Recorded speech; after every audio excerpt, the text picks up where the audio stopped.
तो managing the mind के इस छठे अंक में आप सबका स्वागत है। अभी तक जो चर्चा हम लोगों ने इस विषय के अंतर्गत किया है वो कुछ ऐसी चर्चा नहीं जिसमें बड़े सिद्धांतों की बात कही गई हो। हाँ, कुछ साइंटिफिक फैक्ट्स जरूर उसके अंदर हैं जो शायद बहुत लोगों को न भी मालूम हो, लेकिन ज़्यादातर थोड़े लोग जो अपने मस्तिष्क के जो प्रक्रिया यदि ध्यान देते होंगे तो ये सब चीज़ें नॉर्मली आप पता कर सकते हैं। तो अभी जिस विषय को हम लेके चल रहे थे जिसमें एक सेंट्रल आइडिया ये था कि मैं कौन हूँ, और उसके उत्तर में ये हुआ कि मैं अभी के लिए जो हम लोगों की जानकारी है उसके हिसाब से, उसके अलावा भी और कुछ चीज़ें हो सकती हैं जो बाद में चर्चा की जाएंगी, लेकिन अभी के लिए सिर्फ इतना ही है कि मैं हमारे मस्तिष्क के अंदर रहने वाले कुछ एक विचारों का एक समूह है, ग्रुप है, जिसे हमने अपनी आइडेंटिटी बनाया है। जैसे नाम को लेकर के, स्थान को लेकर के, हम क्या चाहते हैं, हमारी इच्छाएं क्या हैं, अपने विषय में बहुत सारी जो जानकारियां आइडेंटिटी मार्क के रूप में हमने किया है, वो एक प्रकार से मैं है। अपनी पसंद नापसंद को लेकर के जब चीज़ों को हम लोग, जो बाहरी सूचनाएं आती हैं, जब उनको हम लोग इवेलुएट करते हैं या उसको समझने की कोशिश करते हैं, तो बेसिकली ये मैं ही है जो उन सबको इवेलुएट करता है। और उस इवेल्युएशन के अंदर चीज़ें ज़्यादातर रूप से, तो उस इवेल्युएशन के अंदर ज़्यादातर चीज़ें हम उसी रेफरेंस में देखते हैं जो कि मेरे मैं की आइडेंटिटी है। मैं किसी को बेवकूफ़ कहता हूँ क्योंकि मैं ये मान के चलता हूँ कि मेरी समझ ऐसी है, इस विषय में मैं ऐसा निर्णय ले पाता, तो उस रेफरेंस में मैं ये कहता हूँ कि आपको इसकी समझ नहीं है। अब ये हर एक व्यक्ति के लिए अलग अलग चीज़ें हो सकती हैं और वो एक इंडिविजुअलिटी उसके अंदर है, लेकिन यदि कैरेक्टर वाइज देखा जाए तो वो इंडिविजुअलिटी नहीं है, बल्कि वो सिर्फ ऐसे ही है कि एक मशीन के अंदर कोई सॉफ्टवेयर है और वो दूसरे मशीन के अंदर कोई सॉफ्टवेयर है। मशीन की आइडेंटिटी है, बट वो दोनों पे दोनों एक ही जैसे हैं। एक ही कंप्यूटर के अंदर एक ही सॉफ्टवेयर, वो एक ही एक्शन करता है, फिर भी हम कहते हैं कि ये दो कंप्यूटर है। तो आइडेंटिटी सिर्फ उसके फॉर्म को लेकर के और एक सेपरेट उसका वर्ल्ड है, उस लेवल में उसका एक आइडेंटिटी है जो सेपरेट है और जो इंडिविजुअलिस्टिक है। तो उन्हीं अर्थों में इंडिविजुअल, अदरवाइज कैरेक्टर वाइज देखेंगे तो कोई इंडिविजुअल नहीं है। जैसे एक आम और दूसरे आम के बीच का फर्क हमको नहीं पता है, लेकिन फिर भी दोनों इंडिविजुअल मैंगोज तो है ही हैं। दोनों दो फल हैं, उनके भीतर एक इंडिविजुअल आइडेंटिटी है। तो इस तरीके से ये दो मैं अलग अलग दिखाई पड़ते हैं, यद्यपि दोनों का कैरेक्टर एक ही जैसा है। अब दूसरा इशू ये निकल के आ रहा है कि हमारी जो समस्याएं हैं, जिनको हम लोग ये कह रहे हैं कि मन के अंदर ये समस्या है, जैसे एक साधारण सी बात है कि हम किसी विषय में कहते हैं कि मेरे मन के अंदर एक तनाव है, तो तनाव का कोई फिजिकल स्ट्रक्चर क्या है, फिजिकली वो एग्जिस्ट करता है नहीं करता है, या केवल लोगों ने कहा है कि हम तनाव में हैं, या ऐसा होने पर मुझे कुछ अच्छा नहीं लग रहा है, जब ये बातें वो कहते हैं। तो उसके एक बैकग्राउंड में चीज जो मैं बना हुआ है, वो हमेशा कह रहा है कि जो अच्छा लगना होता है वो क्या होता है। जैसे एक खाने का एक टेस्ट मेरे अंदर है, वो टेस्ट स्टोर है, और जब उस टेस्ट के अगेंस्ट में कोई चीज जाती है तब हम कहते हैं कि ये खराब है, वो उसका स्टोरेज नहीं है। अब आपको एक आश्चर्य उन लोगों के लिए जो लोग इन चीज़ों को साइंटिफिकली नहीं जानते हैं, बट उसके अंदर दो बातें हैं। एक वो मेमोरी है जो हम लोगों ने बिलियंस ऑफ ईयर से, जब से ये नेचर इस फॉर्म में शुरू हुआ है जहाँ पर कि माइंड का डेवलपमेंट हुआ और एक मटेरियल वर्ल्ड ने ब्रेन को क्रिएट किया या उसके थिंकिंग को बनाया है, इंफॉर्मेशन को कलेक्ट करना सिखाया है, वो जो सिस्टम है वो बिलियंस ऑफ ईयर से चला आ रहा है। और वो यूनिसेलुलर ऑर्गेनिज्म से लेकर के हमारे तक में ऐसा करके एक डेवलपमेंट हुआ। ब्रेन को लेकर के, अब चाहे रेप्टिलियन ब्रेन हो, मैमेलियन ब्रेन हो, ये सबके स्ट्रक्चर एक ही जैसे डेवलपमेंट के थ्रू पास ऑन हुए हैं। तो आज जो ह्यूमन बीइंग है, जो हम हैं, वो बेसिकली जो पीछे के जितने इवोल्यूशनरी मेमोरीज हैं उस ब्रेन के, वो हमारे डीएनए के थ्रू पास ऑन हुए हैं और पीछे से वो कॉन्टिन्यूअस होता रहता है। तो जैसे ही डीएनए जब हमारे अंदर आता है तो डीएनए केवल यही चीज़ नहीं करता है कि वो क्रिएट करता है, एक बॉडी के फंक्शनिंग को पूरी तरह से गाइड करता है, कितने प्रकार के इंटरनल ऑर्गन की कैसे फंक्शनिंग होगी, उसके लिए कौन कौन से मॉलिक्यूल्स चाहिए, जैसे प्रोटीन, एंजाइम्स, जो कुछ चाहिए, हार्मोन्स चाहिए, ये सब कुछ उसके अंदर इनग्राइंड होता है एक इंफॉर्मेशन के रूप में, जो बॉडी के मिलते ही उसके ऊपर ऑपरेट करना शुरू करता है। उसके अलावा बहुत सारी चीज़ें ऐसी होती हैं जो उसी ने क्रिएट किया है, क्योंकि जो जितना हमारे अंदर नर्वस सिस्टम है, न्यूरॉन्स हैं, वो भी उसके ही एक ब्लूप्रिंट ने बनाया है हमारे भीतर भी। तो अब जब उसका ब्लूप्रिंट हमारे पूरे न्यूरल सिस्टम को बनाया है, और जैसे ही न्यूरल सिस्टम ऑर्गेनाइज होना शुरू होता है और मेमोरी बनना शुरू होता है, मैं कहता हूँ कि जो मेमोरी के स्तर है वो डीएनए मेमोरी है और फिर न्यूरल मेमोरी है। न्यूरल मेमोरी जो फंक्शनल ह्यूमन बीइंग के अंदर दिखाई दे रही है, बहुत सारे मेमेलियंस ब्रेन के अंदर ऑलमोस्ट इसी जैसा एक डेवलपमेंट है, वो दिखाई देता है। तो वो जब काम करना शुरू करता है तो बेसिकली वो डाटा ट्रांसफर करता है और एक बैकग्राउंड मेमोरी, जैसे जो स्टार्टिंग फ्रॉम द बर्थ जो शुरू होती है, जैसे उनमें से एक इश्यू सिक्योरिटी को लेके है, जैसे हम लोग फियर कहते हैं, पेन का फीलिंग कहते हैं, फाइट एंड फ्लाइट फिनोमेना कहते हैं। ये सारी चीज़ें this is not by the guidance और जो ह्यूमन ब्रेन का बाहरी इंफॉर्मेशन है सोसाइटी के तरफ से, वो नहीं मिला हुआ है। That is ingrained and it is travelling through our DNA memory.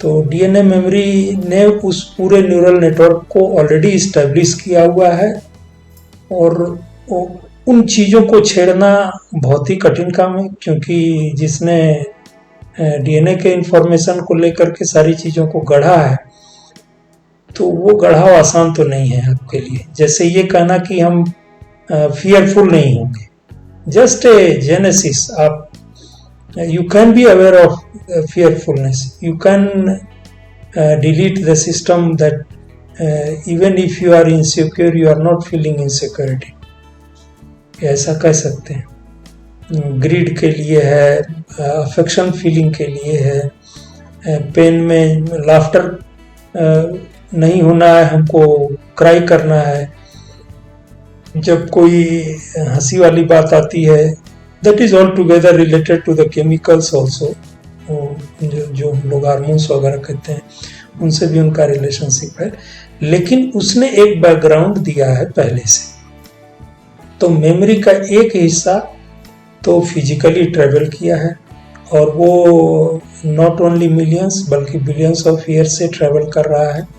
हो सकता है उसके पहले से भी हो, नोबडी नोस, क्योंकि हम लोग इस यूनिवर्स की जो जेनेसिस का एक टाइमलाइन जानते हैं, उस टाइमलाइन के हिसाब से कहते हैं कि वो इतने सालों से, इतने बिलियन ईयर से एक्टिव है।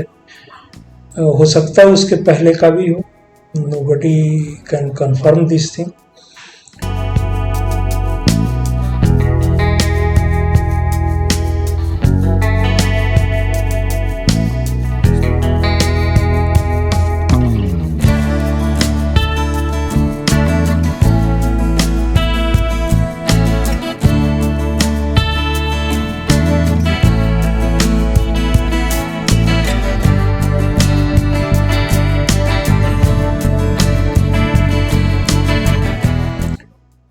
अब एक तो वो पैटर्न हो गया जिसका कि एक्शंस इनवॉलंटरी एक्शंस होते हैं।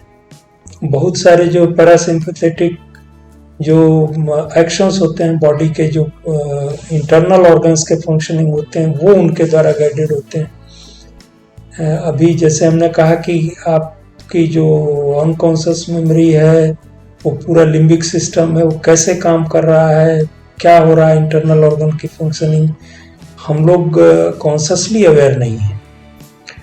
और वो चाहे सोए रहें जगे रहें, the things are going on. और कितनी इन डेप्थ और कितनी डिटेल उसकी फंक्शनिंग है।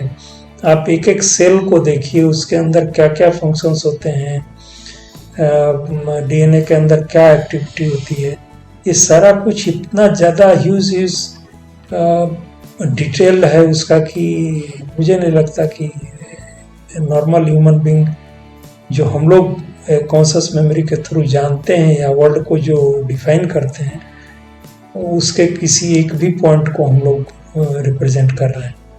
इनफैक्ट जैसे हम एक हैं और वो ट्रिलियंस में हो, उस टाइप का इंफॉर्मेशन है कि जो मैं है, मैं बना हुआ है, और वो जितने उसमें थॉट्स हैं, थॉट इन द सेंस एक थॉट को बनाने के लिए कुछ न्यूरल कनेक्शंस चाहिए होंगे, और बिलियंस ऑफ जो कनेक्शंस बनते हैं हम लोगों के ब्रेन के अंदर। तो 80 बिलियन के लगभग में जो न्यूरॉन्स के उनके सेल्स हैं, उनके कनेक्शंस बनते हैं। उसके अलावा फिर सेंट्रल नर्वस सिस्टम के अंदर जो पूरे बॉडी के अंदर पूरा नर्वस सिस्टम है, जहाँ से इंफॉर्मेशन पास ऑन होता है। तो कहने का अर्थ है कि उस वास्टनेस को जब हम लोग समझेंगे तो इट्स ऑलमोस्ट लाइक एक पूरा यूनिवर्स है जिसके किसी एक हिस्से के बारे में मेरे पास जानकारी नहीं है, और बहुत मुश्किल से। तो जो लोग भी ईगोइस्टिक फीलिंग में रहते हैं कि उनको दुनिया संसार की सारी चीज़ें पता हैं या वो जानते हैं और क्या होता है जीवन उसके बाद, अभी तो ये एक पक्ष है। अभी तो मैं ये फिजिकल सिस्टम की बात कर रहा हूँ। जैसे वो मेरी बुक में भी मैंने चर्चा किया है कि जो एग्जिस्टेंस है, जो हमारा अस्तित्व है, वो अस्तित्व के कम से कम जो मॉडल हमने उसमें प्रपोज करा है, उसमें ये कम से कम 3 स्तर तो जरूर हैं।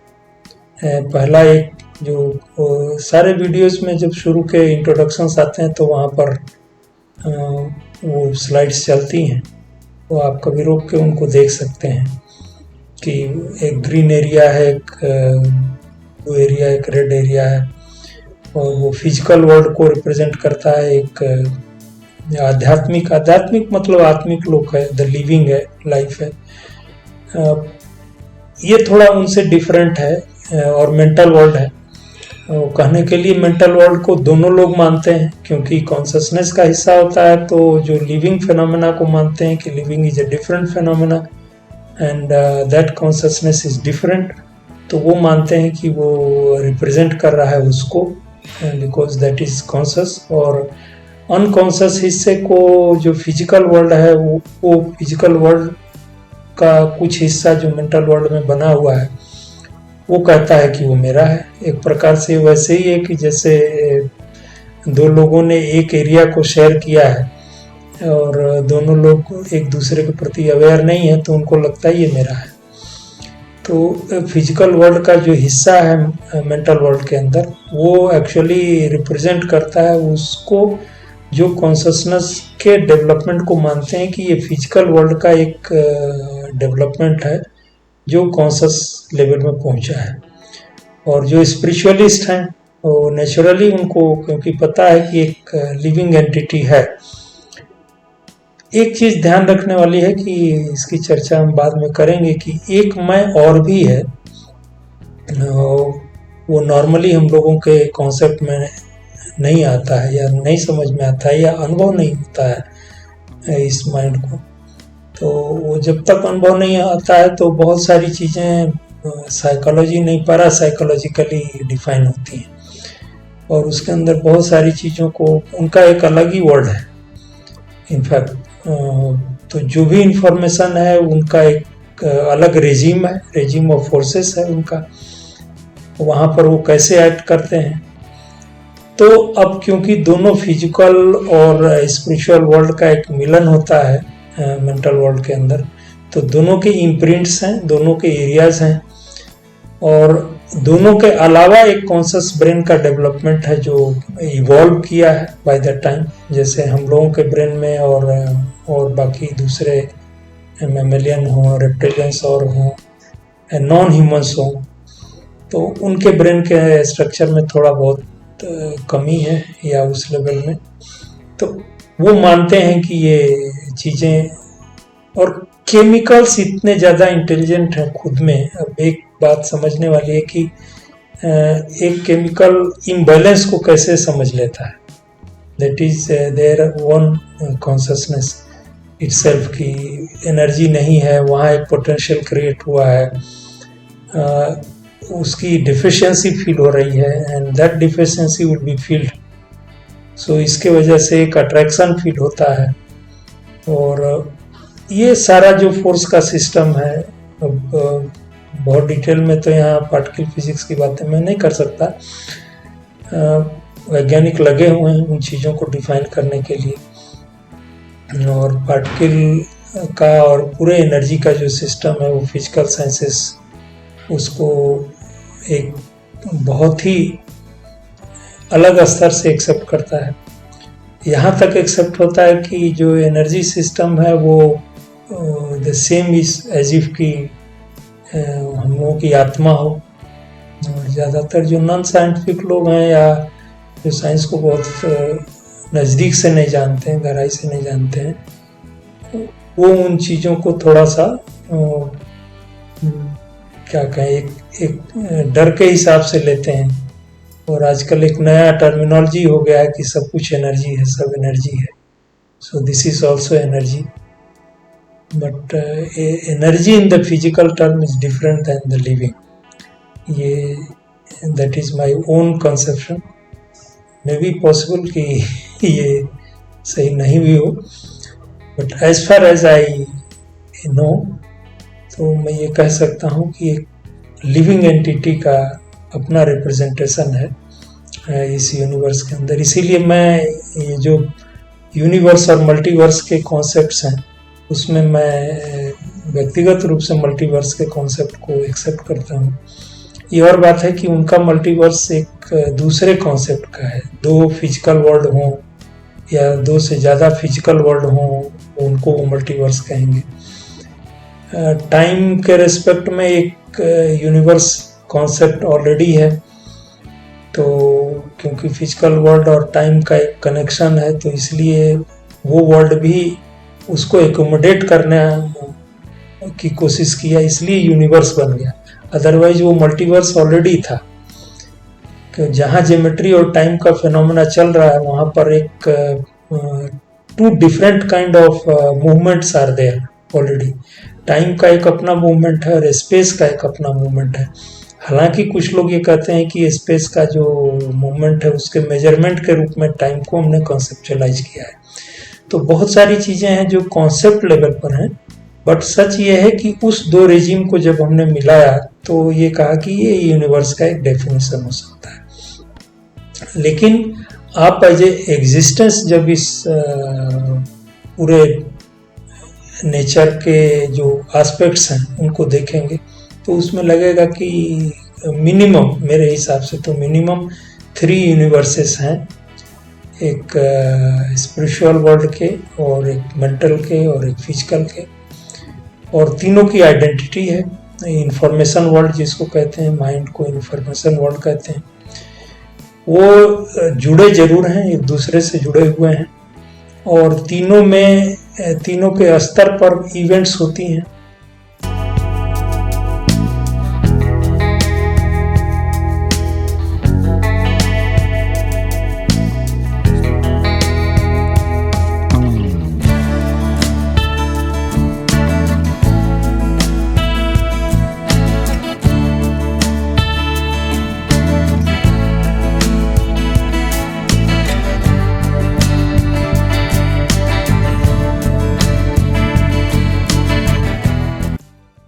This is all A hypothetical thing I am talking for now. इसको ऐसे मत मान लीजिएगा कि ये हमने कोई साइंस की किताब से पढ़ के ऐसा कहा है। That is my conceptualisation which I will prove कि ये सही हो सकता है कि नहीं। एक लॉजिक आप समझ सकते हैं, क्योंकि ब्रेन को वो लॉजिक यदि नहीं समझ में आएगा तो ट्रूथ को इटसेल्फ वो ट्रूथ एक्सेप्ट नहीं करेगा। ब्रेन की एक अपनी क्वालिटी होती है कि जिसमें लॉजिकल एंड ना हो, और ये फिजिकल वर्ल्ड की एक्चुअली क्वालिटी है। और इसीलिए कई बार मेंटल वर्ल्ड के जो फिनोमेनाज होते हैं उनको फिजिकल वर्ल्ड के जो साइंटिस्ट हैं वो उसको सही नहीं मानते। बहुत दिनों तक ऐसा होता रहा कि जो बिहेवियरल साइंस है, साइकोलॉजी खास करके, just like a pseudo science you can say, behavioural, उनको ये पता नहीं होता था कि ये बहुत ही ग्रैंड थ्योराइजेशन है जो कि फिजिकल रियलिटी से रिलेटेड है। अभी न्यूरोबायोलॉजी और उसके जो एस्पेक्ट्स निकल के आ रहे हैं तब जाकर के धीरे धीरे चीज़ें एक्सेप्ट होने लगी। बहुत सारी चीज़ें हैं जो कि हम लोग अनसाइंटिफिक मानते थे पहले, खास करके जो साइकोलॉजिकल फैक्ट्स थे उनको, क्योंकि उसका कोई मेजरमेंट नहीं है। आप बाहर के इम्पैक्ट को देख के कह सकते हैं। अब किसी के अंदर एंगर है, how can you go and measure the anger? somebody is angry, an actor is also angry and I am also angry, so nobody knows the reality between these two, whether the two angers are equal or not equal, nobody can guess. अब उसके लिए कोई आपके पास measurement हो, लेकिन धीरे धीरे चीज़ें हुई हैं। जब फिजिकल साइंसेस ने उसको न्यूरोलॉजी के अंदर जब इन चीज़ों को इन्वेस्टिगेट करना शुरू किया, तब वो सारी चीज़ें एक फिजिकल रियलिटी के रूप में दिखाई पड़ने लगी। और थॉट को, जिसको हम लोग समझते थे कि ऐसा इंफॉर्मेशन है जिसकी कोई फिजिकल रियलिटी नहीं है, but it is working on it, now वो वेल एक्सेप्टेड बात हो गई फिजिकल के लिए। तो व्हेन वी से कि thought is also a material thing, ये अब कोई फिगमेंट नहीं है, ये केवल मेरा एक थिंकिंग नहीं है, that is a hardcore factual thing. तो जिस चीज़ को हम कह रहे हैं कि रियलिटी है कि नहीं है, क्योंकि अनरियल चीज़ें भी होती हैं माइंड के अंदर, और उस माइंड को जब हम लोग कहते हैं कि वो केवल created with the old facts, speculative चीज़ें, जब फ्यूचर के बारे में, जैसे हमको कुछ ऐसे चित्र दिखाई दे रहे हैं जो कि नेचुरली है नहीं, वो एग्जिस्ट नहीं करते हैं, but it has been created. तो एक प्रकार से वो जितने चित्र होते हैं या विचार होते हैं जो हेलुसिनेट करके बनते हैं, फ्यूचरिस्टिक के आधार पर बनते हैं, फ्यूचरिस्टिक ओपिनियन के आधार पर बनते हैं, तब हम लोग ये कहते हैं कि इनके जो ये रियल नहीं है या अनरियल है। लेकिन सच्चाई ये है कि जो कुछ ब्रेन के अंदर घटित हो रहा है वो उन सबको रियल मान लेना भी अपने आप के लिए घातक है, क्योंकि हर एक चीज़ें, और कई बार इतनी मिक्सड अप हो जाती हैं। मेंटल प्रॉब्लम्स का एक बहुत बड़ा कारण ये है कि हमारा जो हेलुसिनेटिंग माइंड है, जो डिल्यूजनिस्ट कह सकते हैं या illusionist structure of the mind है, वो चीज़ों को ऐसे मेंट करता है, ऐसे कंस्ट्रक्ट करता है कि वो एक रियलिटी दिखाई देने लगती है। सो वो मेंटल प्रॉब्लम का एक बहुत बड़ा हिस्सा है। सिक्योरिटी को लेकर के वो सबसे ज़्यादा एक इशू है जो कि फिजिकल रियलिटी है। उस सिक्योरिटी के आधार पर ही चीज़ों को वो बनाता है, क्योंकि एक बेसिक इंटेंट है हमारे पूरे नेचर का, टू गेट इट स्टेबलाइज्ड। हम इक्विलिब्रियम में बने रहें, हम स्टेबल रहें, उसके लिए एक बहुत बड़ा पैटर्न है जिसको हम लोग सिक्योरिटी कहते हैं। वही चीज़ पीछे से गाइड करती है उसको मानने के लिए कि आप फ्यूचर को देखो। सो गो in that time or in that events which have still not happened। तो उसको जब देखता है तो उसमें बहुत सारे चीजें प्रोबेबल्स केवल होती हैं, उसमें कोई रियल होगा, हाँ हो कभी कभी हो सकता है व्हेन यू गेस समथिंग, किसी आधार पर वो जाकर सही हो जाए, लेकिन वो प्रॉब्लमेटिक तब हो जाती है जब वो ट्रूथफुल दिखने लगती हैं और वो लगता नहीं कि ये स्पेकुलेशन है। बहुत ज़्यादा जो सिजोफ्रेनिक माइंड्स होते हैं वो आगे चल करके दिखने शुरू हो जाते हैं। कई चीज़ें ऐसी होती हैं कि जो एक्स्ट्रा ऑर्डिनरीली हम क्रिमिनलाइज हो जाते हैं, वो भी एक प्रकार से आप कहें तो वो सिजोफ्रेनिक ही है, बट क्योंकि नॉर्मल बिहेवियर करता है इसलिए पता नहीं चलता है कि वो एबनॉर्मलिटी उसके अंदर है। तो कुल मिलाकर के अब इन बातों को यदि हम जोड़ें तो एक तो आपको ये देखना है कि जो ब्रेन की एक्टिविटी है बहुत ही ऑब्जेक्टिवली यदि आप देख पाएँ, और वो भी अपने अंदर के जो भी, क्योंकि आप जो कुछ देखेंगे वो विचार ही आप देख पाएंगे, बाकी चीज़ें तो आप शायद ऑब्जर्व नहीं कर पाएंगे। एक आपका मैं का जो भी सेंटर बना हुआ है, अभी हम उसको ये नहीं कहेंगे कि डिलीट कर दीजिए या डिप्लीट कर दीजिए, but it will see at least कि जो भी चीज़ें हो रही हैं थॉट के लेवल पर वो थॉट हैं, और उसकी रियलिटी हो भी सकती है और नहीं भी हो सकती है। खास करके उन सारी चीज़ों को जहाँ पर कि हमने कहा कि वो इमोशनल चीज़ें होती हैं, खास करके उन मेमोरीज का, उन थॉट्स का जिनका कि हार्मोनल कनेक्शंस है, वो बहुत ज़्यादा इम्पैक्ट करती हैं, उनका अपना अट्रैक्शन भी बहुत ज़्यादा होता है, उन चीज़ों को कंट्रोल करना भी कठिन काम होता है। तो बाय एंड लार्ज ये जो भी सोशल स्ट्रक्चर है, सोशल नियम है, नॉर्म्स है, ये जो कुछ हमने बनाया हुआ है या बना हुआ है, वो बेसिकली एक ऑर्गेनाइजेशन है जो हम सब ने तैयार किया है। कोई ज़रूरी नहीं है कि वो हमेशा नेचर उसको फॉलो ही करता हो या नेचर ने उसको गाइड किया हो कि आपने ऐसा बनाया है तो ठीक किया है। कई चीज़ें उसमें गलत भी होती हैं टाइम के हिसाब से, इसीलिए ऑब्सोलीट भी हो जाती हैं। उनको बस डिफरेंट सोसाइटीज़ के अंदर, डिफरेंट इन्वायरमेंट के अंदर वो अलग अलग।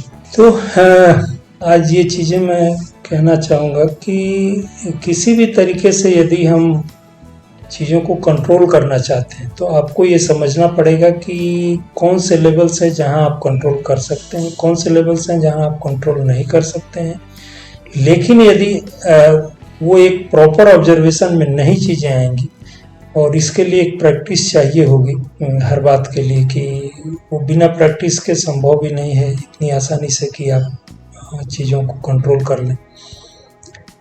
तो यदि बहुत सारी बातों को हम लोगों ने अभी तक चर्चा किया है, आप पीछे मुड़ के एक बार उनको देखें, यदि सुने, रिवाइज करें, और फिर आगे की चर्चा हम लोग आगे बढ़ाएंगे।